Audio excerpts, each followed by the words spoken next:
Good morning, students. How are you all? I hope you all are fine. Most welcome to Fogart Coaching Point, Accountancy for Class 11th. Class 11th का हम topic आज start कर रहे हैं बेटा। पहला chapter accountancy का हमारा इंट्रोडक्शन टू अकाउंटिंग, और इसके 4 टॉपिक्स पर हम डिस्कस करेंगे। Introduction, objective of accounting, advantage of accounting, limitation of accounting. चलिए बात करते हैं इंट्रोडक्शन की। Introduction to accounting, learning objectives, इसमें क्या क्या है देखो। इस चैप्टर को स्टडी करने के बाद हम लोग समझ सकेंगे, after studying this chapter you should be able to understand meaning of accounting, accountancy, accounting and bookkeeping, relationship between accountancy, accounting and bookkeeping, distinguish between bookkeeping and accounting, user of accounting information, advantage and limitation of accounting, basic accounting terms, double entry system of bookkeeping. Now we are discuss about introduction. According to American Institute of Certified Public Accountants, accounting is the art of recording, classifying and summarizing the economic information in a significant manner and in term of money, transaction and event which are in part at least of a financial character and interpreting the result thereof. American institute of certified public accountants ने आप लोगों को बेटा बताया है कि accounting एक ऐसी कला है जिसमें हम रिकॉर्डिंग करते हैं, क्लासिफाई करते हैं और समराइज करते हैं किन्हें, इकोनॉमिक इंफॉर्मेशंस को एक सिग्निफिकेंट मतलब साइनली मैनर में, जिनकी टर्म्स जो है ट्रांजैक्शन की जो टर्म्स होंगी वो मनी से रिलेटेड होंगी, जो एटलीस्ट फाइनेंशियल कैरेक्टर में हो। Accounting principle board APB of AICPA USA defined accounting as accounting is a service activity. Accounting एक सर्विस एक्टिविटी है।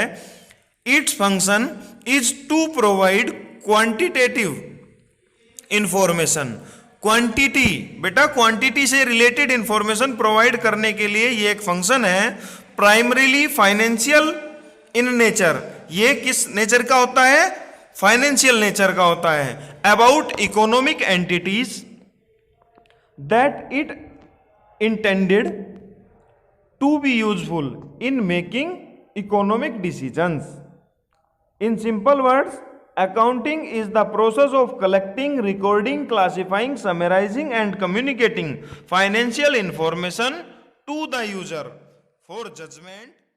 बेटा अकॉर्डिंग टू AICPA USA ने क्या कहा है देखो, क्लियरली इन्होंने बताया है कि अकाउंटिंग एक ऐसा प्रोसेस है जो कलेक्ट करता है, रिकॉर्ड करता है और क्लासिफाई करता है, और क्लासिफाई करने के बाद समराइज करता है, कम्युनिकेटिंग किसके बारे में, फाइनेंशियल इंफॉर्मेशन के, और जजमेंट देता है डिसीजन मेकिंग को। मतलब कैसे बेटा देखो, जब भी आपको कोई फाइनेंशियल ट्रांजैक्शन रिकॉर्ड करनी है उसके लिए आपको सबसे पहले कलेक्ट करना होगा डाटा कि किस तरह की फाइनेंशियल ट्रांजैक्शंस हमें अपने पास रिकॉर्ड करनी है।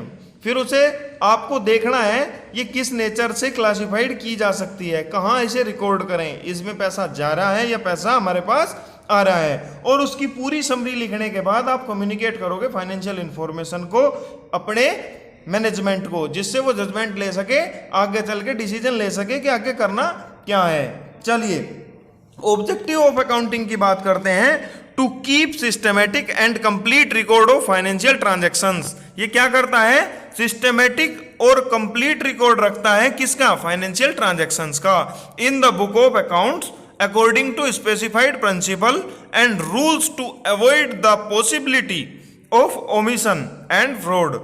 मीन्स क्या कहा इन्होंने, अकाउंट्स के अकॉर्डिंग ये स्पेसिफाइड प्रिंसिपल्स और रूल्स के अकॉर्डिंग काम करता है जिसमें कोई भी पॉसिबिलिटी खत्म कर देता है ओमिशंस होने की या फिर कोई भी फ्रॉड होने की।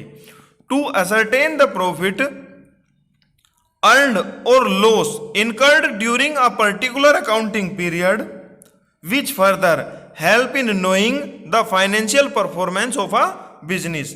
ये जो आपका दूसरा ऑब्जेक्टिव है, ये असरटेन कर देता है कि प्रॉफिट हुआ है या लॉस हुआ है इस पर्टिकुलर अकाउंटिंग पीरियड में जिसमें हमने काम किया है, और हमारी मदद करता है जानने में कि फाइनेंशियल परफॉर्मेंस हमारे बिजनेस की किस तरह से रही है। To ascertain the financial position of the business by the means of financial statement that is balance sheet and so asset on one side and capital and liabilities on other side। Financial position business की ascertain करता है, मतलब ये financial statement बताता है, जैसे balance sheet जो show करता है किसे बेटा, एक साइड में एसेट्स और एक साइड में liabilities. To provide useful accounting information to user like owners, investors, creditors, banks, employees and government authorities etc which analyze them as per their requirement। ये प्रोवाइड करता है अकाउंटिंग इंफॉर्मेशंस जो useful होती है किसके लिए, ओनर्स के लिए, इन्वेस्टर्स के लिए, क्रेडिटर्स के लिए, बैंक्स के लिए, हमारे एम्प्लॉयज के लिए और गवर्नमेंट ऑथोरिटीज के लिए, जो एनालाइज करते हैं या जिन्हें जरूरत होती है इसकी। नेक्स्ट करते हैं बात, to provide financial information to the management. ये फाइनेंशियल इंफॉर्मेशन प्रोवाइड करता है किसे, मैनेजमेंट को, और हेल्प करता है डिसीजन मेकिंग में, बजट बनाने में और फोरकास्ट करने में कि हमें आगे करके क्या क्या करना है। Next, to prevent frauds by maintaining regular and systematic accounting record. Fraud से हमें बचाता है रेगुलरली और सिस्टमैटिक अकाउंट रिकॉर्ड रखने से। एडवांटेज ऑफ अकाउंटिंग, देखिए एडवांटेजेस की बात करें, ये लाभ है अकाउंटिंग करने के, क्या क्या हमारे पास लाभ है। It provide information which is useful to management for making economic decision. ये कौन सी इंफॉर्मेशन प्रोवाइड कराता है मैनेजमेंट को, जिसके जरिए हम अपने इकोनॉमिक डिसीजंस को ले सकते हैं। It help owner to compare one year's result with those of other years to locate the factors which leads to change। ये ओनर को कंपेयर करने में मदद करता है, पहले जो हमने जिस साल में जो भी लोकेशंस हमारे फैक्टर्स की थी उनमें इस साल से रिलेटेड क्या क्या हमारे चेंजेस आए हैं। It provide information about the financial position of a business by means of balance sheet which show asset on one side and capital and liabilities on the other side। ये provide करता है किस तरह की information, जो financial position दर्शाती है किसका, एक बिजनेस का। मतलब बैलेंस शीट जो है हमारी एसेट्स और लायबिलिटीज दोनों चीजें दिखाती है, एक साइड में एसेट्स, दूसरी साइड में capital and liabilities. Next, it help in keeping systematic and complete record of business transaction in the books of accounts according to specified particular principles and rules which is accepted by the court as evidence। ये क्या करता है, देखो एक systematic record रखता है, एक complete record रखता है किसी भी बिजनेस ट्रांजैक्शन का एक बुक ऑफ अकाउंटिंग में, किसके अकॉर्डिंग, जो प्रिंसिपल्स और रूल्स हैं उनके अकॉर्डिंग, जिसे कोर्ट में भी एक्सेप्ट किया जाता है। Next, it help a firm in the assessment of its correct tax liabilities such as income tax, sale tax, VAT, excise duty etc।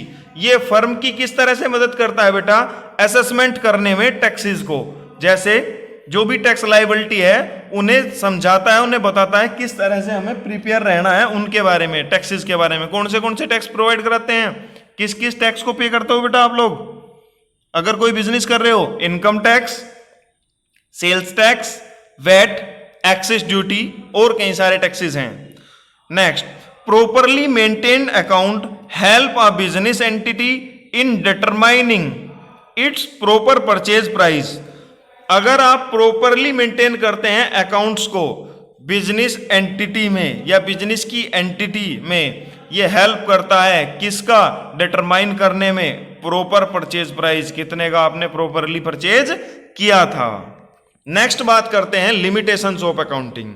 देखिए लिमिटेशंस ऑफ अकाउंटिंग अकाउंटिंग को बांध देती है एक जगह पे।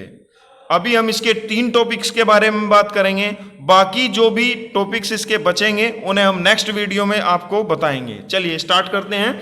Limitations of accounting, it is historical in nature, it does not reflect the current worth of a business, मोreover the figure given in financial statement ignore the effort of change in price level।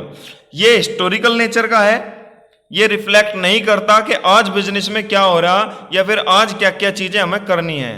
ये हमारे previous results पे काम करता है। जो भी figure हमारी फाइनेंशियल स्टेटमेंट की आज है हम उसे इग्नोर कर सकते हैं, लेकिन प्राइस चेंजेस जो करते हैं वो हम हिस्टोरिकल नेचर को देखते हुए करते हैं। It contains only those information which can be expressed in term of money. इसके अंदर कौन सी इंफॉर्मेशन कंटेन करते हैं, रखते हैं बेटा, जो एक्सप्रेस करती हो अपने आप को कि ये टर्म्स ऑफ मनी में है, यानी पैसे से रिलेटेड है। ये इग्नोर करता है qualitative element such as efficiency of management. ये मैनेजमेंट की इफिशियंसी और क्वालिटी को इग्नोर करता है। क्वालिटी ऑफ स्टाफ, स्टाफ की क्वालिटी को, कस्टमर सेटिस्फेक्शन ईटीसी, किसी भी बात को ये ध्यान नहीं रखता है। अकाउंटिंग किस चीज का ध्यान रखता है, only terms of money. It may be affected by window dressing, that is manipulation in account to present a more favorable position of a business firm than its actual position। it may affected, ये affect करता है window dressing को, मतलब manipulate करता है accounts को, present करता है मोर फेवरेबल पोजीशन किसके लिए, बिजनेस के लिए, जिससे फर्म को अपनी एक्चुअल पोजीशन का पता लगता है कि उसमें प्रॉफिट है या लॉस है। देखो अकाउंटिंग में बेटा हम ओनली पैसे से रिलेटेड टर्म्स ही लिखते हैं। सोशल रेस्पॉन्सिबिलिटीज का हम अकाउंटिंग में कोई भी नोट डाउन नहीं करते, या फिर किसी भी इफिशिएंटली मैनेजमेंट या फिर क्वालिटी किसी भी स्टाफ की या फिर कस्टमर सेटिस्फेक्शन हम नहीं रखते हैं। और ये हिस्टोरिकल नेचर का होता है। जो भी प्राइसेस में चेंज करने हैं या फिर जो भी चेंजेस आज हमें लाने हैं वो सब प्रीवियस नेचर से चलते हैं, पहले से ही चलते हैं। हमने जो पहली अकाउंटिंग की थी उससे रिलेटेड हम जो अकाउंटिंग करेंगे, अब प्रीवियस ईयर में जो हिसाब रखा था कि हमने 10 रुपये का कोई आइटम बनाया है, उसे हमने 11 का बेचा, हमें उसमें फिर भी लॉस हुआ। तो अगर हमें प्राइस चेंज करना है, हम एकदम खड़े खड़े अभी के अभी नहीं करेंगे चेंज। हम चेंज कैसे करेंगे बेटा, जब हमारे पास पूरी अकाउंटिंग या हमें नेचर ऑफ अकाउंटिंग का कंप्लीटली नॉलेज कर लेंगे। Okay, thank you class. Next class में हम और लिमिटेशंस ऑफ अकाउंटिंग के बारे में बातें करेंगे और कोई नया टॉपिक, अच्छा टॉपिक लेकर के आएंगे। आई होप कि आप लोगों के समझ में आ रहा होगा। Thank you. Like, subscribe and share my channel. Bye bye.